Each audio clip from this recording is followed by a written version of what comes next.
Welcome to my new haircut. Can you fight fire with fire?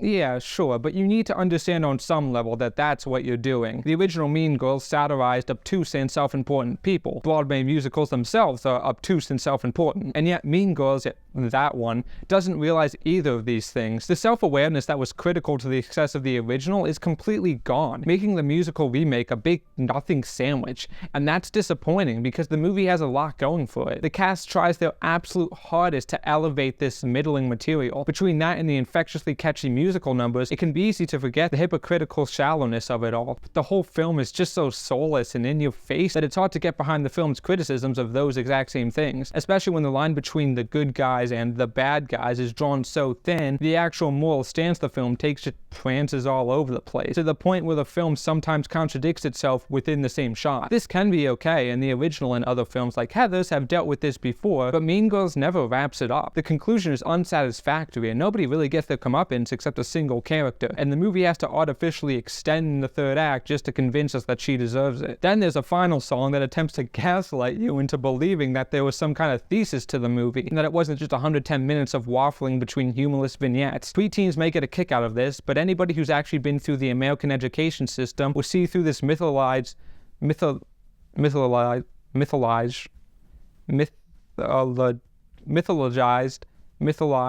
depiction of high school like a pane of glass, or dare I say, plastic.